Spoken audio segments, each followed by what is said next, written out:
So I accidentally hit stop instead of pause. So this video will be in two parts.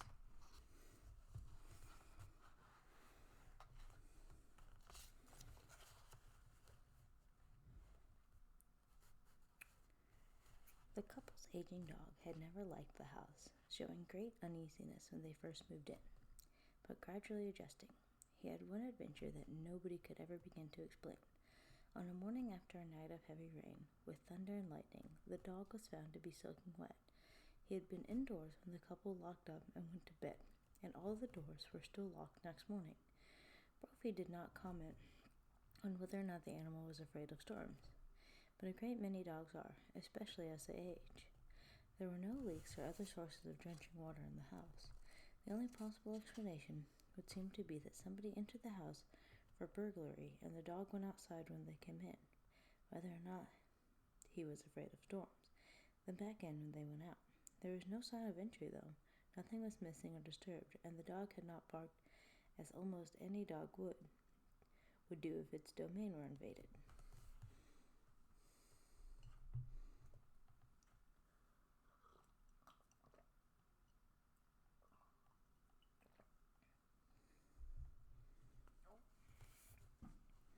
Oops, Mitzi's sorry.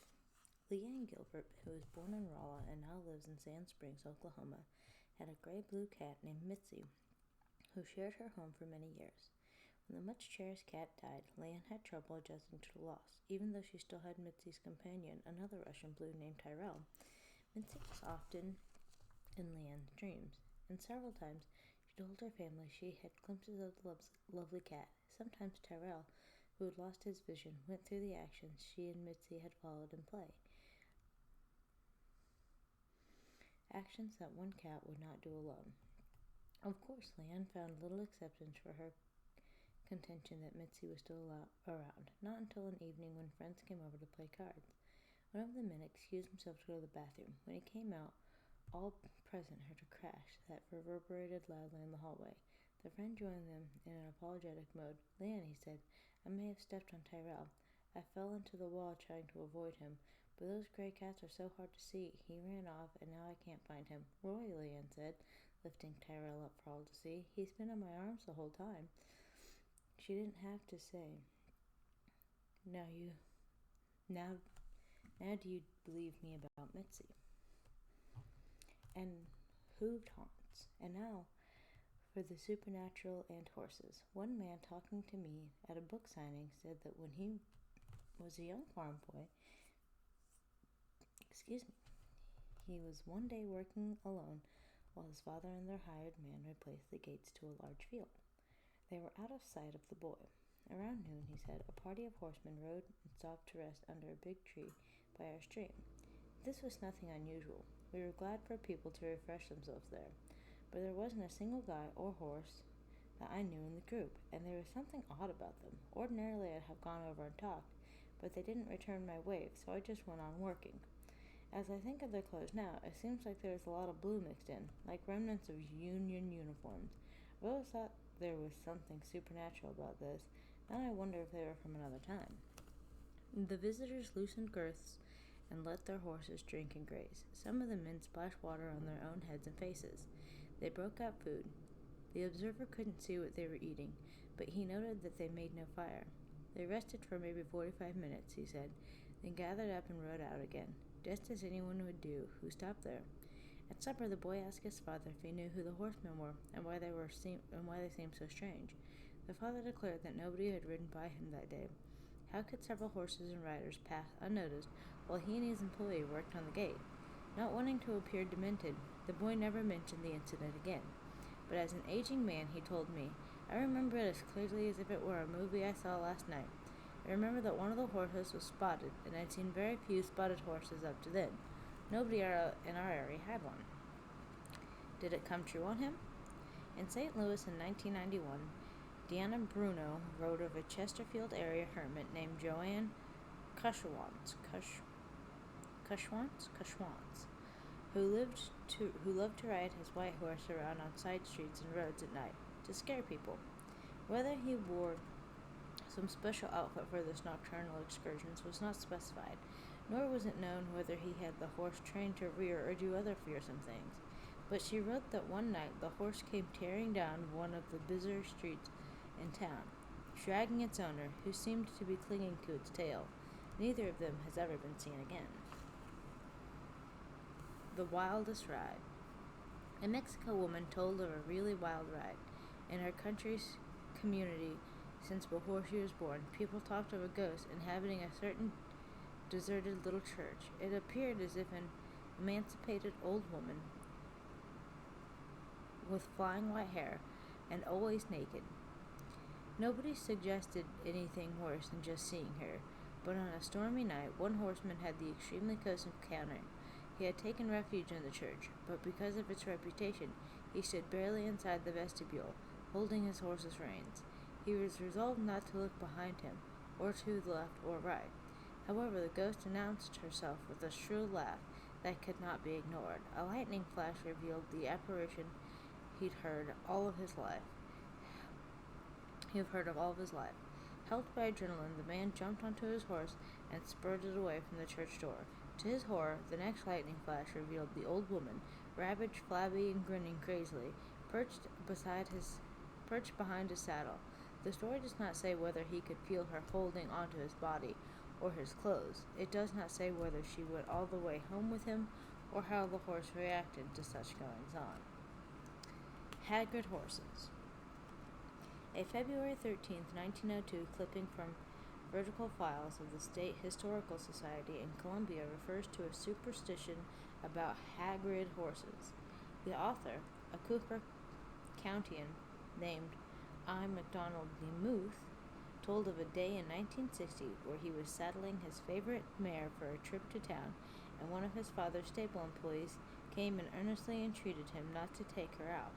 The man warned that less than a week earlier, the mare had undoubtedly been hag-ridden because she was found one morning to be exhausted, sweat-crusted, and nervous. Though she was recovering, she still could not be trusted to behave normally.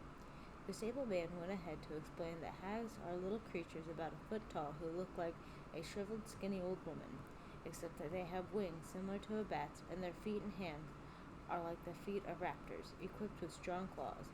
These creatures slip up on sleeping horses, and by digging their talons in and flapping their wings, terrorize the poor animals into giving them an exciting ride. Proof positive, which he showed the boy, is that the abused horse's mane, which the hags used to steer by, will the next day hang in tight twist, fastened together at the ends with cockleburrs. DeMuth had figured out by the time he wrote that this was a ruse invented in hopes of excusing employees who had borrowed one of their employer's horses for an evening of courting or charging about with friends, and then left the poor creature standing in sweat all night. The legend, if they could sell it, would explain any damage they might have done to the animal with spurs, or by running it into something or making it jump. It was not so easy for DeMuth to figure out the tangled mane, the seemingly woven strands, still called witch locks or witch braids, and very tedious to separate, make brushable. Horse people patiently do it in order not to lose hair, thus beauty, from their animals' manes. DeMuth decided that a horse picks up one or more cockleburrs which scratch and prick the animals as they swing around in the long hair of the mane. The horse rubs against a tree or fence post trying to get rid of the burr, and in the process sets up static electricity which weaves the hair together. Nice thinking for 1902, perhaps, but not much help in dealing with today's witch locks.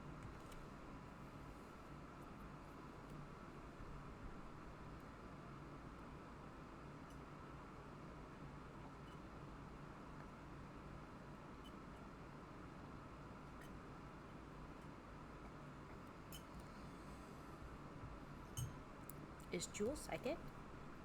Jewel is a beautiful American saddle broodmare who lives at Wildwood Farm near Centralia. She is very attached to her owner, who comes regularly to see her, though she no longer rides Jewel. Despite her loving disposition, the mare is what horse people call hot, not a relaxing ride. Jewel has unusually large, expressive eyes and other unique characteristics.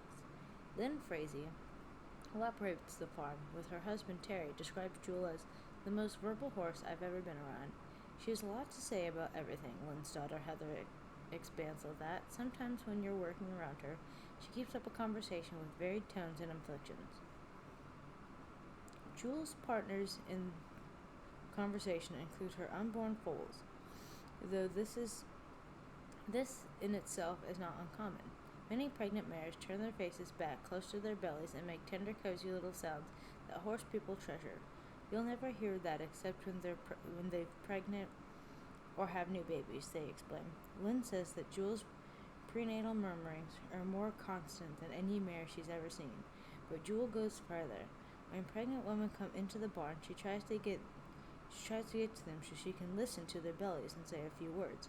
She did this daily while Heather was pregnant.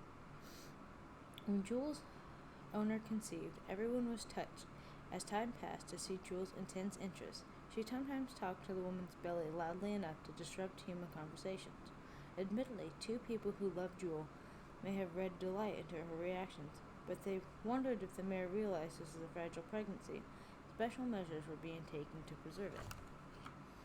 One day, after a week of being unable to visit Jewel, the owner appeared, and the mare came to her at once. This time, however, though Jewel put her face closer than ever, she did not make a sound. Lynn recalls feeling at that moment foreboding she did not express, and a day later learned the reason. Her friend's baby had died. All realized that Jewel had known. As this chapter was written, the friends were anticipating Jewel's reaction when her owner appears with a recently born baby. So what was really going on with Jewel, Bruce, and the others? Lynn, who grew up in a horse trading barn and loved all animals, analyzes it this way. They just know things, feel things, that are beyond us. Maybe we could too, if we weren't so involved in so much, if our senses weren't so overloaded. And that is the end of chapter 6.